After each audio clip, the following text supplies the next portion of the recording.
लोक म्हणतात ती बायको म्हणून हरली, पण कुणी पाहिलं आहे का आई म्हणून ती रोज किती वेळा जिंकते? लग्न तुटलं, नातं संपलं, पण तिचं आयुष्य तिथे संपत नाही. कारण तिच्या छोट्या हातात अजूनही तिच्या मुलांचं भविष्य असतं. तिच्याकडे रडायला वेळ नसतो, कारण मुलांच्या डब्यांची तयारी करायची असते. तिच्याकडे तक्रारी करायला वेळ नसतो, कारण मुलांच्या चेहऱ्यावर हसू आणायचं असतं. लोक तिच्या निर्णयावर चर्चा करतात, पण तिच्या संघर्षावर कधीही करत नाही. ती प्रत्येक खर्चाचा हिशोब करते, प्रत्येक रात्री मुलांचं उद्याचं स्वप्न पाहते आणि प्रत्येक सकाळी स्वतःच्या वेदना लपवून पुन्हा उभी राहते. ती मजबूत जन्माला आलेली नसते, परिस्थिती तिला मजबूत बनवते.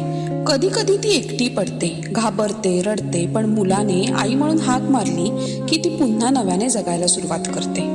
या समाजाला एवढीच विनंती आहे, प्रत्येक तुटलेलं लग्न म्हणजे अपयश नसतं आणि प्रत्येक एकटी आई दयेची पात्र नसते. ती सन्मानाची पात्र असते.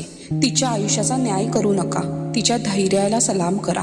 कारण बायको म्हणून नातं तुटू शकतं, पण आई म्हणून तिचं प्रेम तिच्या मुलांसाठी कधीच तुटत नाही.